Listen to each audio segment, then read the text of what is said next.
Almost everyone, including you, might imagine that the United States is a nearly perfect country. Fun, freedom, wealth, and modern life are always associated with the land of America.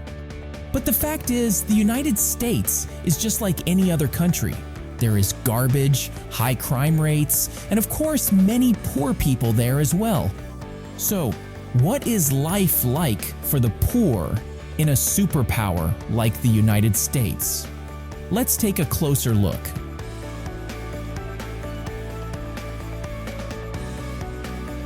Although it is not considered a poor country, there are still poor people in the United States. At one point, the poverty rate was as low as 3% of the total population. However, during Trump's administration, the poverty rate reportedly rose sharply and then fell again. After the pandemic hit, the number increased by 8 million, affecting children and minorities the most. Appalachia, a cultural region stretching from parts of New York to northern Alabama, Mississippi, and Georgia, is filled with impoverished white residents who live on subsidies and donations. Fortunately, taxes are raised only for the wealthy. Contrary to the stereotype that only immigrants and people of color are poor, there are also many poor white Americans. Owsley is the largest country with the highest number of poor white residents in the U.S. The city heavily relies on subsidies due to the shrinking job market as the timber and tobacco industries decline. In the early days of coal mining in the U.S., this city had smaller mines compared to others, prompting most residents to move elsewhere. The poverty indicators in the U.S. are similar to those in other countries, focusing on income levels. However, while other countries typically measure income monthly, the U.S. measures it annually. If an individual's annual income is around $6,500, they are considered poor, or approximately $550 per month. That's considered poverty.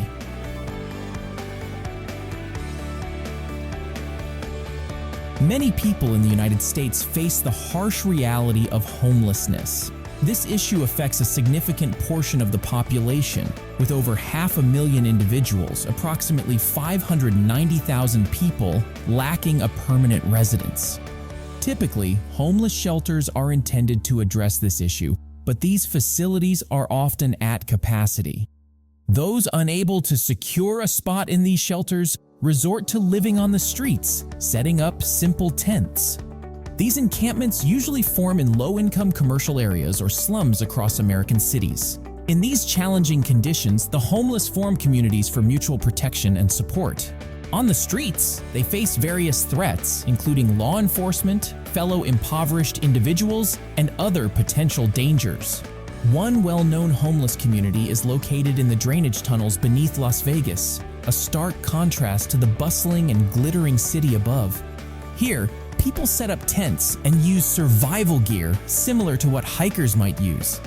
Almost all of Las Vegas's tunnels are occupied by homeless individuals who sleep on discarded mattresses, smoke leftover cigarettes, and make do with basic supplies. In these tunnels, they share space with others, creating an environment akin to illegal shelters. According to a report by The Guardian, some individuals choose to live in these tunnels to escape from society.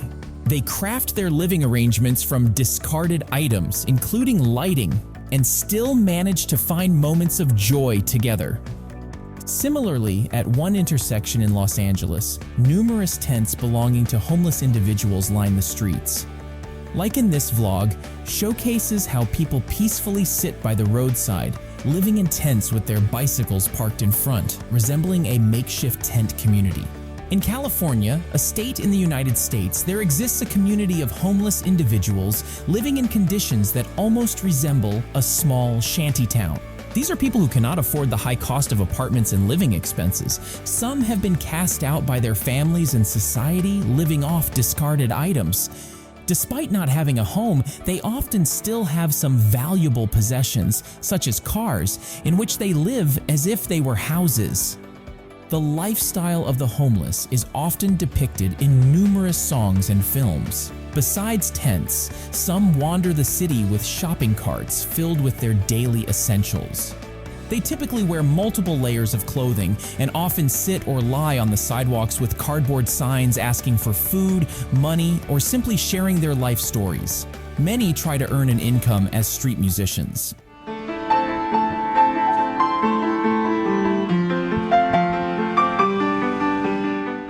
For those with no money or who receive no compensation for their performances, dumpsters become their target. They search for leftover food that is still consumable. Unlike in some places, the waste management systems abroad are more disciplined, separating dry and wet waste, making it easier for the homeless or poor to scavenge for food. The term dumpster diving refers to the act of searching for food in dumpsters. However, this activity isn't only done by the homeless and impoverished, it is also a form of protest by critical young people who criticize how society treats food as a commodity. Nonetheless, diving into dumpsters to find free food has long been a survival tactic for the homeless. They often visit food stores like bakeries, where leftover food is placed in special bags, making it relatively safe and clean. In the United States, there's an interesting practice observed in some food stores. They save leftover food from customers who couldn't finish their meals to give to the homeless or less fortunate individuals who regularly come asking for these leftovers. This surplus food often brings a smile to those in need, and additionally, community kitchens, also known as soup kitchens, have been established across the US and in several other countries. These are often set up by organizations, foundations, communities, or the government. They become essential places for the poor, especially at night, as they plan where their next meal will come from.